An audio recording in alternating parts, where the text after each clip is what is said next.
Coming up on Mastering Cosplay. So these doctors must not have had a very good reputation. They had a very mixed reputation. People would see them as their only hope when they had the plague, and when people did not have the plague, they would see the doctors as an omen of death. Cosplay, the practice of dressing up as a character from a film, book, or video game. Do I know what it is? No way. But I'm ready to delve deep into the cosplay community and discover what inspires them. You'll learn words like fandom, closet play, mashup, and gender bending. I'm even contemplating dressing up in my first cosplay for Comic-Con, if I'm convinced. I'm Miles Cloutier, and if you want to be wowed, stick with me. Let's go. I'm here in Melville, Johannesburg to meet with Mornay Libbe, who's part of the subculture known as the furry fandom, which basically means he dresses up as an animal and he walks on his hind legs, but he also has human attributes, and I'm not really sure what I'm going to find out, but I think it's going to be interesting.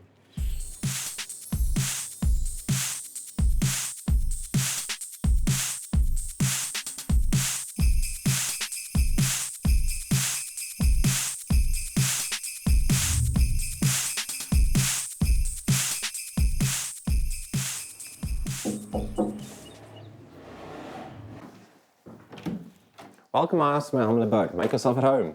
Hi, Mornay. So I already see one of your costumes over here. Is this an alien or a bug? It's actually a bee that's a work in progress. And this looks medieval. Is this a chainmail costume? That is one of my costumes, yes, which I made the chainmail itself, and I also got the leather commissioned. Must be quite a lengthy process. It actually took me roughly 2 weeks to make the chainmail itself. So is this your workshop? That is my untidy storeroom. Let's check it out. Let's check it out. So yeah, welcome to my horde of fur and shenanigans. So you're making, is it teeth? Is it claws? I see you have molds here. They are actually claws that I made myself and actually cast them as well. Where I'm busy now in the process of making a production mold. So a production mold is more a mold where you can do multiple things. So you've got like an ice cube tray. That's correct. Cool, and this is made of silicone. That is made of platinum cure silicone, yes. And is this a nose? That is a nose. Can I pick this up? Of course you can. This is a head of a dog, it looks like. Yeah, that's correct. With jaws and electronics. Electronics for the eyes. So it makes them look out. So if I put this on, I could see through it. Of course you can. So if I look through here, Yeah. and look at these teeth. I mean, it's very detailed. Yeah, this is where all the magic happens. Wow, nice studio. The 3D printer with some jaw or teeth in there. I am currently busy experimenting on how I could actually manufacture some claws or some teeth as well. And I see a mask here with quite a few different materials. It's all part of making the costume as light as possible, and also machine washable at the end of the day. So you can throw this in a machine to wash it. You can actually throw all of my stuff into the washing machine, yes.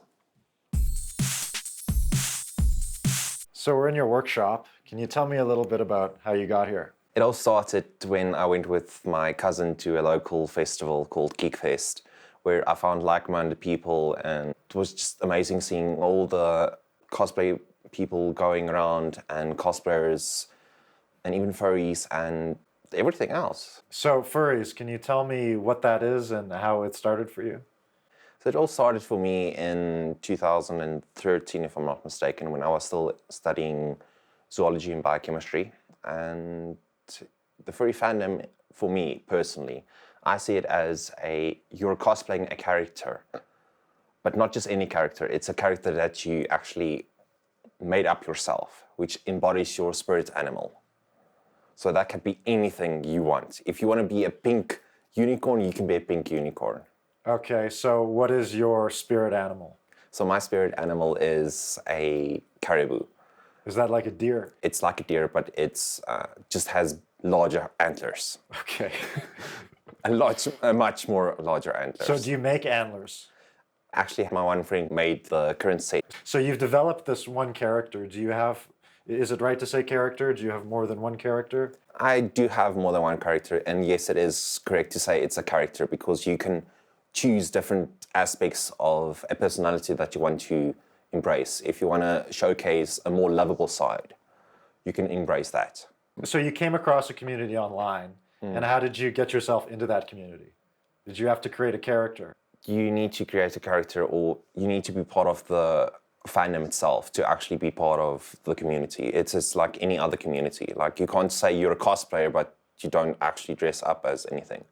So you created your first suit. My first fursuit, I did commission it, and it did take a good while.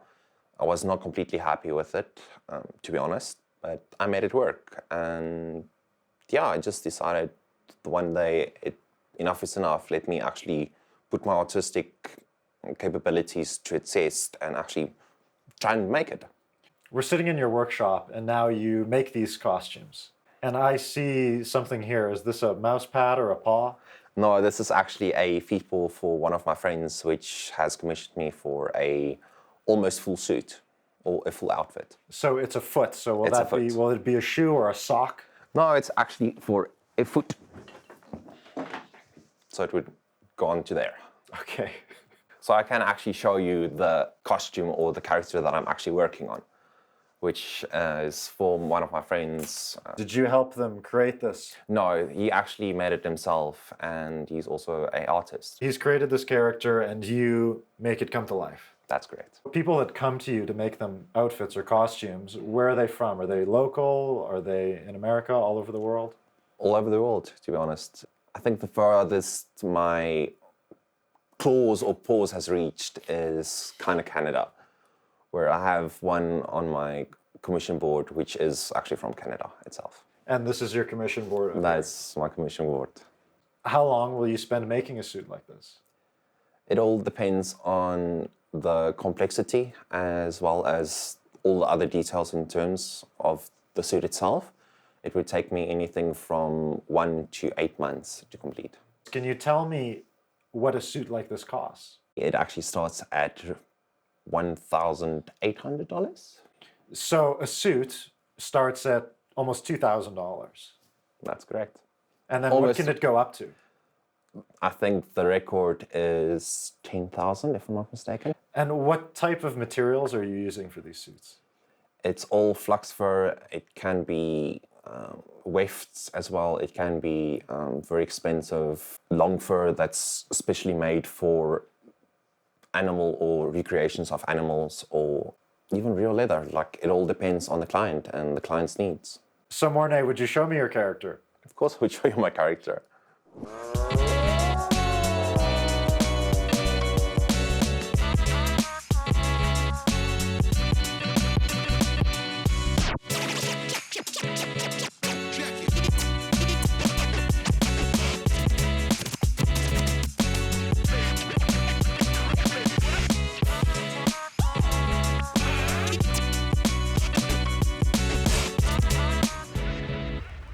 So Mornay, your antlers hardly fit through the room. But you're not Mornay now. What's your name? What do I call you? Basil, yes. Basil, okay. Have you won any awards as Basil? So I actually won the construction division in 2018's Geekfest. This is your award-winning suit. This is my award-winning suit, yes.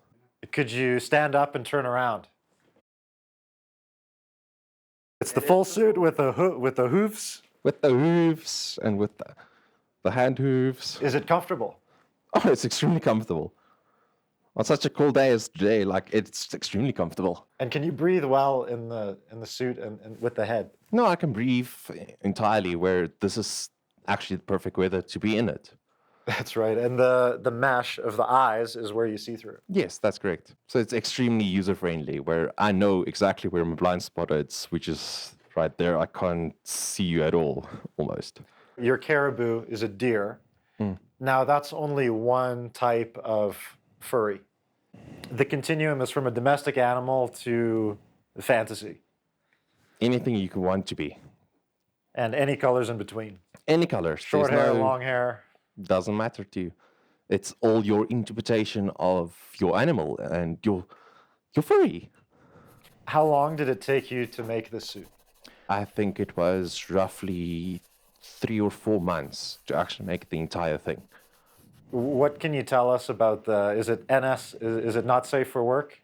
The sexual fetish side of furry? There is some sexual aspects of it, but sometimes it's with actually any fandom. Like, if you want to really tell me there is no sexual aspect in the mana community or even cartoon characters, like there is any sexual aspect in any fandom, it's Rule 34. What's Rule 34? Rule 34 is if it exists, there's porn of it. And is furry mainstream? It's starting to become more mainstream, I would say. Would you consider it a fringe part of society, or how would you describe the community? It's a part of any community, to be honest. It's involvement. It's like the gay community. It's like any community, to be honest. And how many people are in the community here in South Africa? I would say there's roughly 250 people in South Africa. That includes Johannesburg, that includes Cape Town. But we're not as big as what the furry community is in the rest of the world. So since your transformation, getting dressed up into your character Basil, is there a difference between you now and you then? At a stage, I would have said, like, no, there isn't. But as you can see, like, I'm already a bit more flamboyant, a bit more talkative, a bit more wanting to hug people and just expressing my body language. So I would say, yes, there is a difference between this and my normal persona. It's one of those things where I enjoy it. Mornay, with what you do in the furry community is a lot more than just a business, isn't it?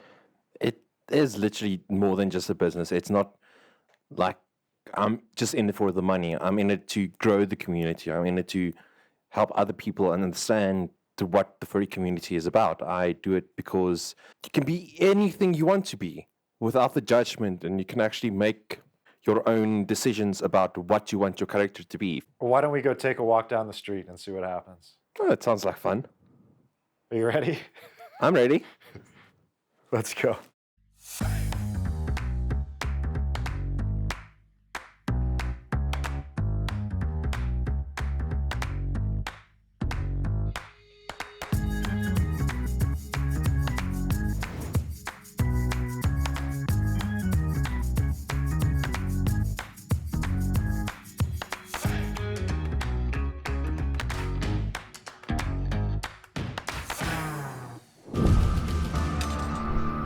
Coming up on Mastering Cosplay. It's 30 days until Comic-Con. The countdown is on. Brendan demonstrates how to age a cosplay. Yeah, I'm definitely a geek, yeah. I mean, I studied game design and I build costumes. What more is there to being a geek? Terry adds more magical touches to her sword. The thing is, sometimes when you're making a prop, especially when you're making one up and not copying an actual design, the prop can kind of evolve as you're busy making it. And this is going to sound really... but it speaks to you. Tifu is gathering the various elements of her outfit. Okay, so I did a mashup. I combined Neytiri with my Venda culture. Like I used a Venda fabric on the sides when I'm doing the skirt.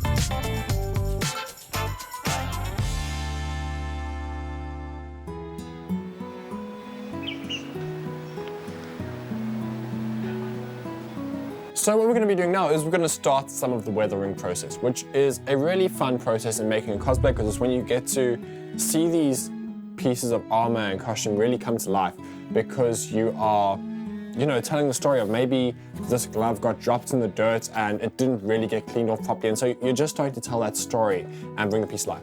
So what I'm going to do is I'm going to mix up a little wash quickly.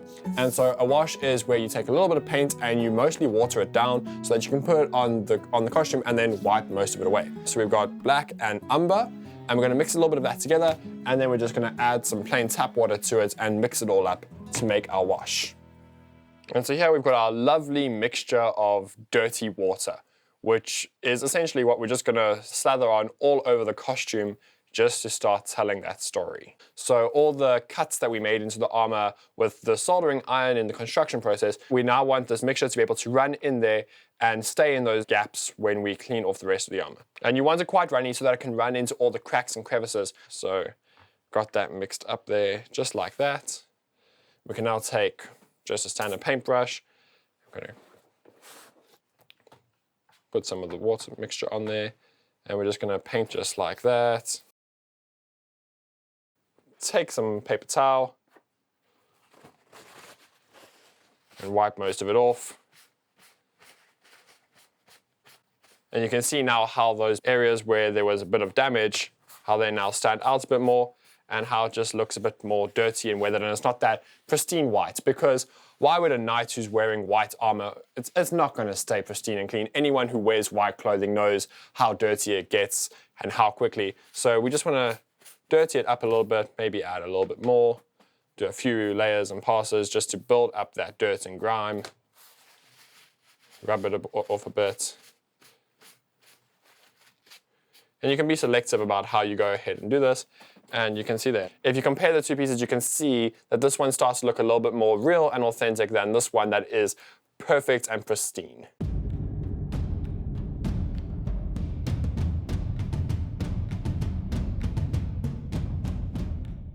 I've sometimes gone and I've put some glue on the thing and then thrown some sand at the pieces to let the sand stick to it.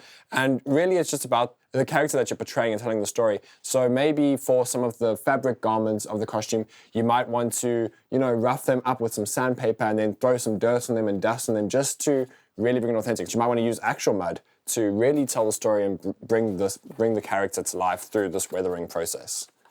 And what you might want to do is, after you've done this initial pass, do a thicker mixture with a smaller brush and just go in there and really be selective about where you're putting that dirt and grime.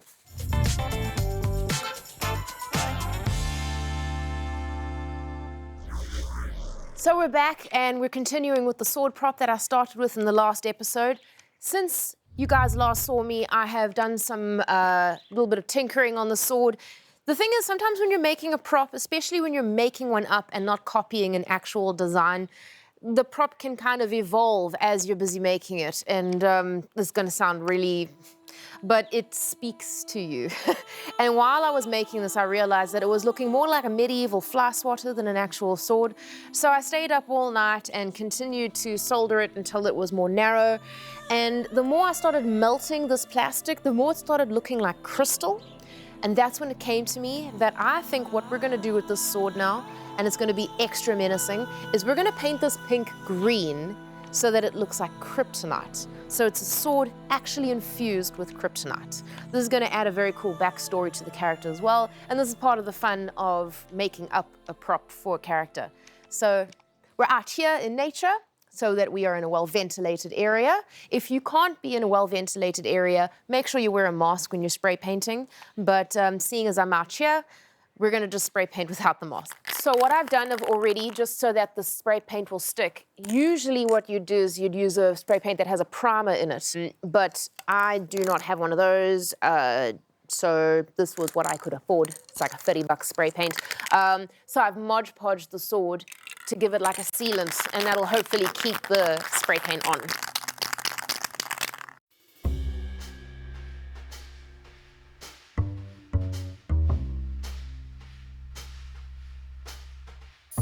You don't want to go in too close because then it'll start to drip.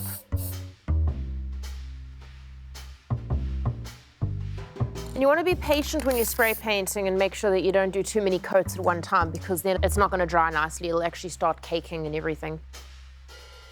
Get off!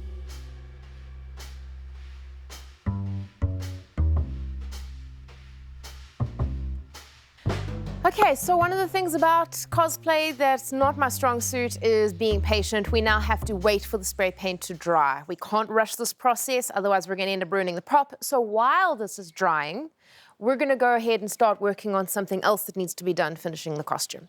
So I'm going to put this out in the sun just to help it out dry a little bit more, and then we're going to get started on doing my fur on my socks.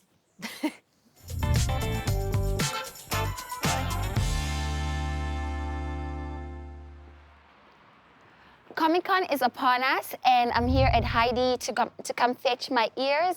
And she also made me a tail, which I'm really excited to see. And I'm also gonna ask her how I can make myself blue. Let's go.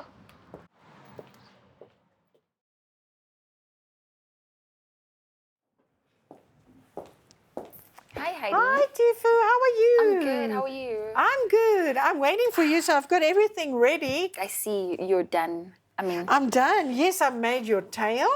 So there it is. It's lovely. Looks amazing, and it goes with Neytiri. It's like exactly the color, right? Oh, wonderful. Yeah, Yes. I love it. How do you? You pin it on.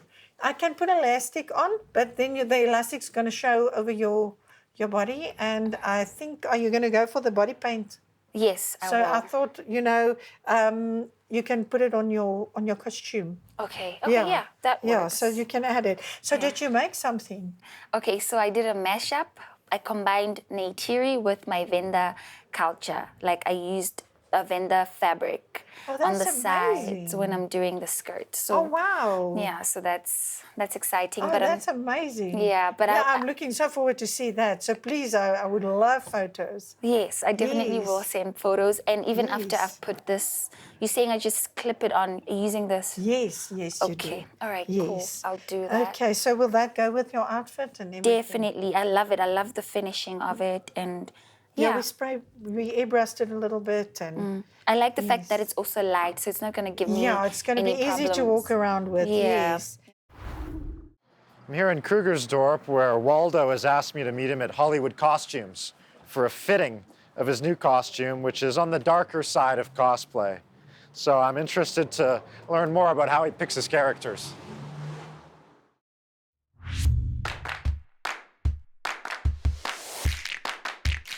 Hey, Waldo, Miles. Hi, nice to meet you. Hey, good to meet you. All right. We just had the outfit ready. We're good to go in the back if you want to have a look. Yeah, sweet. Let's check out the outfits Right, and cool. have a little interview. Waldo, tell me how you started in cosplay. I started at a very young age, when I was about 6 or 7 years old. I never wanted to fit in, and even when I was back in primary school, I always wore something to let me stand out, because I do like the attention every now and then. You didn't have to wear a uniform in school. Now, sometimes I did have to wear a uniform at school, but I would bend the rules. Yeah, I wouldn't do my tie up all the way, and some kids, they made really big tie knots. So when I was in primary school, I had an obsession with Barney.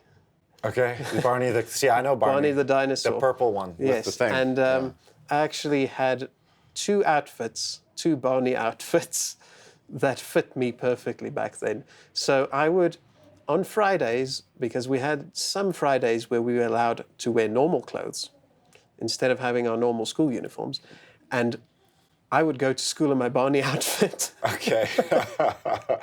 I remember we had Civvies Day. We called civvies. I don't know Civvies if it Day. was civilian clothes is what that means, but yeah, I remember those. Any opportunity I would get, I would go to school in a mascot. I would go to school in an outfit. I would wear something different. If there was a school dance, I would be wearing something completely off tone. And when I wasn't in school, at places like Geek Fest, or there was medieval festivals, Yes. people would always dress up for the occasion, and I would notice it. So I thought to myself, well, I really want to try and get into it. One of my friends that used to go with me said, well, I have the resources at hand, so I might as well make use of it. So I started getting outfits. I started wearing different things to different events. Whenever I go to things like the Geek Fest or when Comic-Con started, I'd always wear something for it.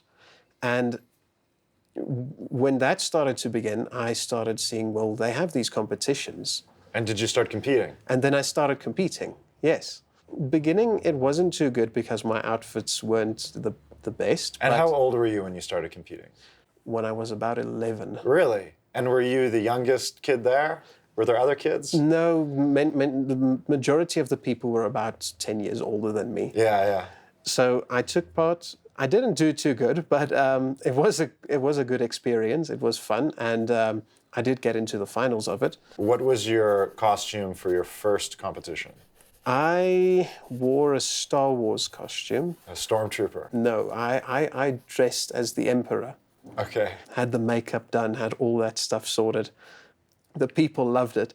The only problem was I was a very short emperor at the time. But you're a big Star Wars fan, eh? Very big Star Wars fan. I do like my Star Wars. I actually have a Star Wars tattoo that I got earlier this year. Yeah, show me your tattoo. You want to see the tattoo? Yeah.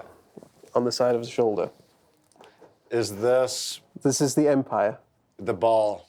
Or no, is it like the flag of the Empire? It's the symbol of the Empire. Okay. And Is that the evil Empire? it's the evil Empire. I fell in love with it. So you're on the dark side.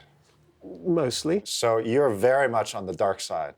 Very much. Okay. Fitting in with it. Is that just Star Wars, or do you like villains everywhere? Well, it's not necessarily that I like the villains, but I feel like the ones that have a plan that actually makes sense without just being evil really resonates with me. They have a grand plan behind their evil schemes, apart from just being the ruler of the universe. Or Do you think that good always wins over evil? no. I think it's a constant tug of war. You win a little and you lose a little. And that's where the balance of it falls in. Can you tell me where this costume comes from? Well, this costume came from a bit of imagination. I always had a fascination when I did my cosplays with hiding my identity. So whenever I did something, I did it in such a way that someone who knows me well would not recognize me. And this was to add to the mysterious and surprise element to it. The Plague Doctor costume that I had made. Plague Doctor. Plague Doctor, Okay. yes. It was really a bittersweet thing back at the time because the Plague Doctors were supposed to be healers, they were supposed to help. Because of the medicines that they had back at the time, they couldn't really help much for the people that were struck by the Black Plague. So they came up with their own methods of healing and of curing people. What were some of those methods? They believed that too much blood or bad blood could cause a lot of problems for you. So they did a method called bloodletting, where they would cut open a vein and you would just bleed out a bit again. Did this help? No. Probably not. The doctors at the time were not informed about any sort of sterilization and usually caused in more cases of the Black Plague spreading due to their equipment having touched people that had the plague. So these doctors must not have had a very good reputation. They had a very mixed reputation. People would see them as their only hope when they had the plague, and when people did not have the plague, they would see the doctors as an omen of death. Now, this is a historical character, but you've said you're also influenced by fantasy. Tell me there is some fantasy with the Death Doctors. There is some fantasy involved in it, not only fantasy, but a bit of a steampunk type of thing going on with it. I find that the dark attracts people's attention much more than the light. It really makes the whole thing much more exciting to do. You're creating an entire evil persona, and you're almost preying on people's fears in a way. It's this fear that draws people to it and makes them wonder about it. It's a crowd pleaser. I would suspect that you also feel the evil costumes do better in competition, don't they? They most certainly almost always do. Now, don't get me wrong, some of the good costumes, if they're well made and well played by the person, because only half of the cosplay is the clothes, and the rest of it is all up to how good you play your role as the character that you've created. Are you going to Comic-Con as the Death Doctor this year? Yes. And are you competing this year? I will be competing, yes. And how does that work? I will be competing in it's a casual competition where they just compare some of whoever arrives at the competition. to each other and put them against each other, see how it goes. And I'm not doing it to be stressed. I'm doing it for the fun of it, for the amusement for myself and for other people to see their reactions and just to make a good time of it. It's more of who is the crowd pleaser, who's the crowd favorite. So they go on applause for the most part. Now, I would really like to not only see this costume on you, but interact and experience your personality. See how it changes. Yeah, would you show me? Yeah, we can go ahead. Awesome. Let's do it. Cool.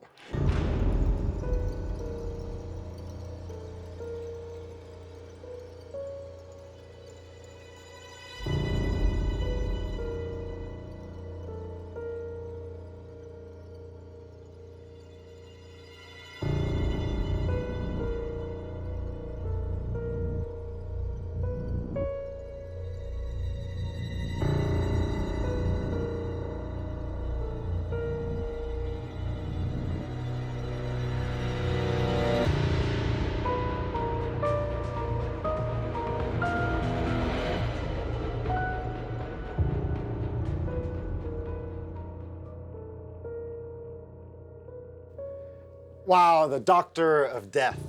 This is quite the outfit. So you've had this all made custom for yourself. All custom made. And did you create any of this outfit yourself, aside from the personality? I personally had a hand in the mask. The stitching is a bit difficult. We made it work. Glasses not made out of glass. We decided to go for something a bit more lightweight and less fragile. So we had it made out of X-ray foam instead. What does that mean for your vision? Can you see through things? Well, I can see straight through your soul into your fear, and no further than 10 meters away from me. The fear of death. So can you tell me about the mask and what the mask means? Why did they wear this mask? Well, this mask was not designed to be a bird mask. The misconception that it's called the bird mask is because it looks like a bird mask. They originally designed it so the front of the mask can be used to store fragrant herbs, so that the miasma, or bad-smelling things, could not get into the nose of the doctor. For they believed that if something foul-smelling did reach the nose, it would cause the sickness. So they would stuff the front with potent things like curry, garlic, herbs. What's your character's name? Well, my character goes by many names. We are known as the Bird Doctors, the Doctors of Death, the Plague Doctors. But you can call me Corvelius, or short, Corvus. Corvus. Corvus, where would you have been in history, at what time and where? Well, at my time, I was in the 18th century, part of a rich family. They gave me all of the equipment I needed to perform my research and experiments. And they also paid me to go to the lower ranks and see what I can do for them. Unfortunately, many of them were far past my expertise and had to be sacrificed in the name of science. Now your stick, a walking stick, what would that have been used for? So back then, the people who were infected by the plague, us doctors did not want to get infected. We wanted to avoid it as much as possible.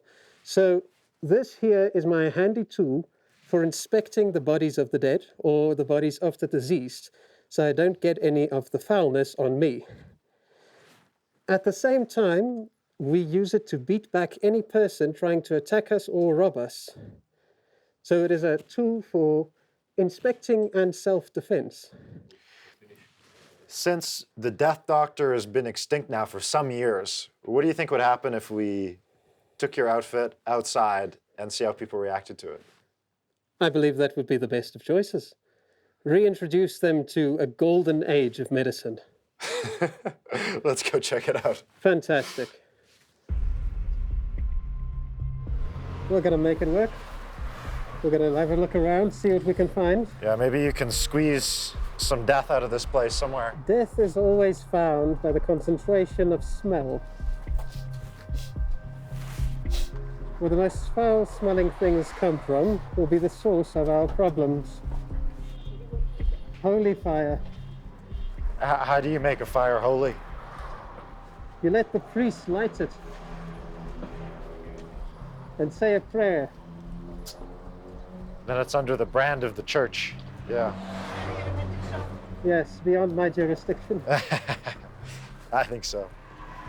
The fantasy aspect of it is more, well, in popular fantasy, Yes. it looks exactly the same. The only difference is how it's played. So, for the fantasy aspect, they did give plague doctors a very bad reputation.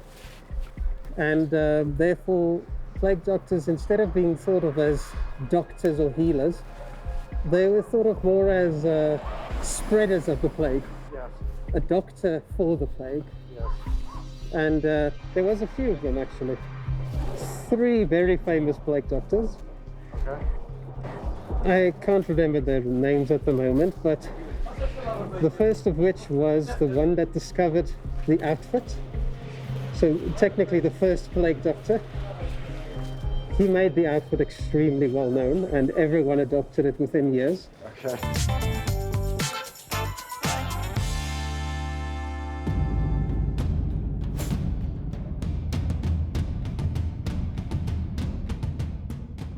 We're now going to move on to doing some weathering on the sword and the scabbard.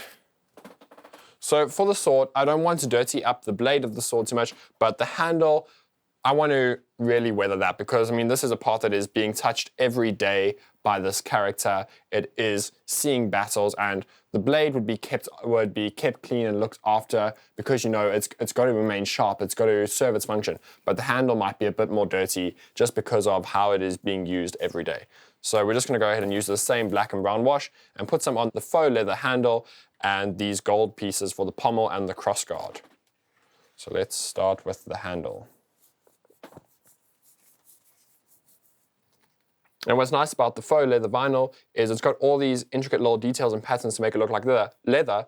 And once you go ahead and put this wash on, it makes those details pop and stand out.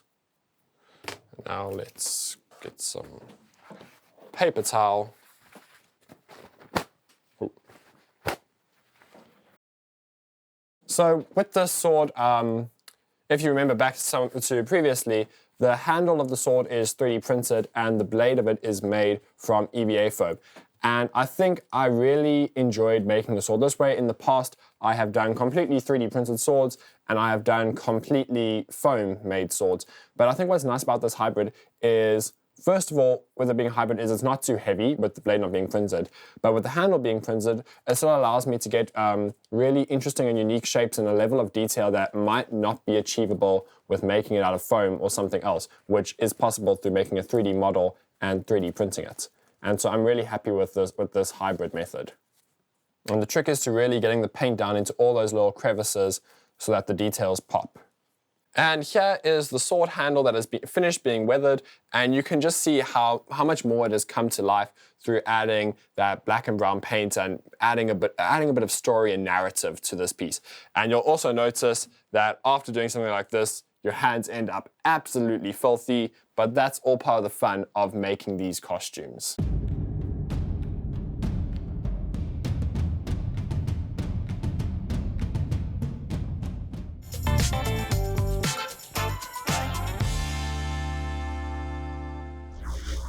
So I was having some trouble trying to figure out how I was going to attach the fur to the boots. And then when I looked at the image on closer inspection, I realized the fur was actually coming out from underneath the boots. It wasn't attached flush to the armor. So, a little bit of a big girl brains moment here. I decided I was going to attach fur to the top of some knee-high socks. And then all I have to do is put on the socks, and then the fur will be automatically attached.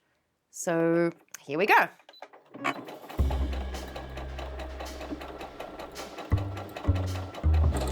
Sacrificing some very, very good socks here. Okay, and now what we're gonna do that we've attached it is I'm gonna take a little unpicker and just pull some of the hair out so that it's not all stuck underneath the sewing. It looks really funny. Looks like a weird bird.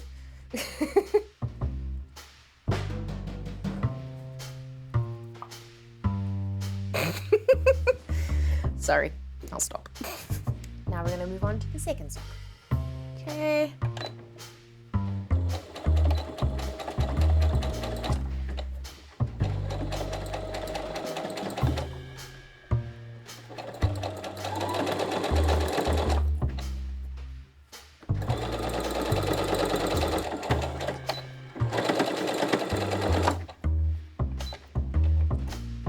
And voila.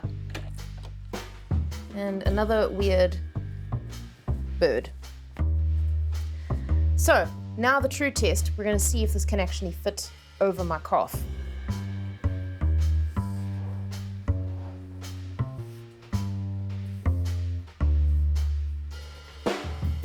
Ta-da! Sorted.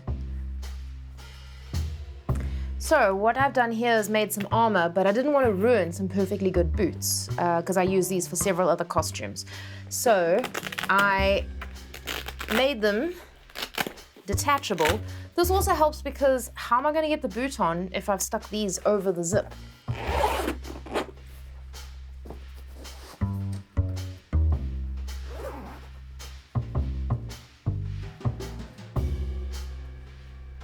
Now that sits perfectly over the boot.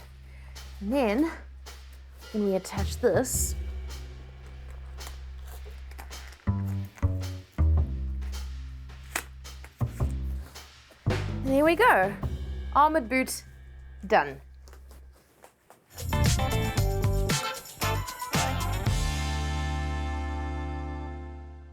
And then you asked me for contact lenses. Yes. What I did is we took out two. So this is the one with the yellow on the inside. This one is with the blue on the inside. So you can decide and tell me which one would you like to wear. Can I see them?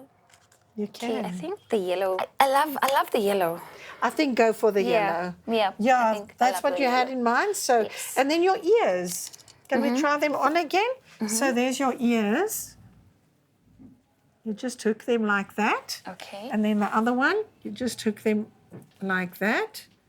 So easy to apply. Quite simple. Yeah, and wow, Yeah. look And at they that. feel very comfortable. They are, hey? Yeah, they feel really Yes. good. And light as well. They another light thing. and they're beautiful. Yeah, and wow. and the blue. So Heidi, how do I make myself blue?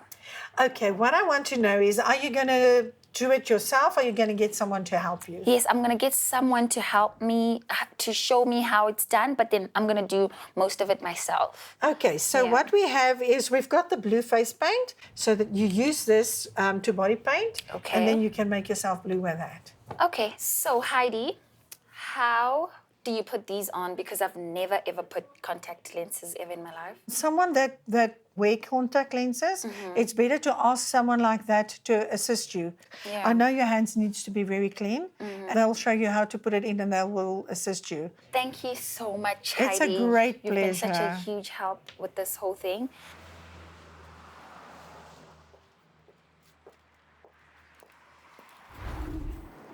After meeting with Mornay, I just had to learn more about furries. So we found Mari, who creates mascots, and she's also made some furry characters. So let's go see what else we can find out. Hi, Mari. Hi, Miles. So we're here in the mascot manufacturing studio. Yes. What are you working on? I'm busy with building a bull. This looks like a furry to me. No, this is a mascot. Mari, is there a difference between a mascot and a furry? Yes, I think because the mascot is the big head, you put over your head and you see through the mouth. And then the furries, it goes close to your head and you see through the eyes, and the mouth can move. Mari, what exactly are you planning to do in this costume? Now, I'm just going to walk the Comic-Con with it, but afterwards we're going to rent it out in the shop. And how does it make you feel when you're wearing the wolf? More free because people can't see you. You're inside there, so you can be more free.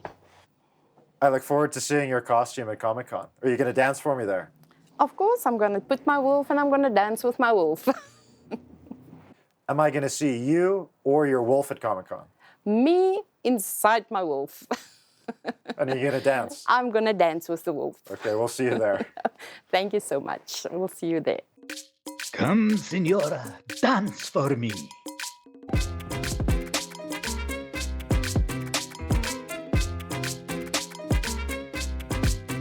Switch.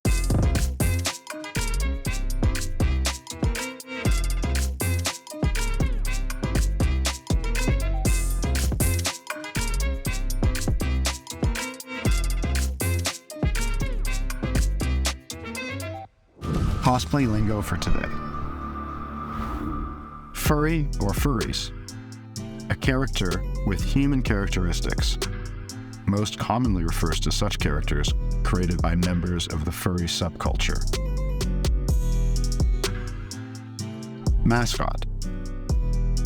Something, especially a person or animal, used to symbolize a sports team, company, organization, or other group.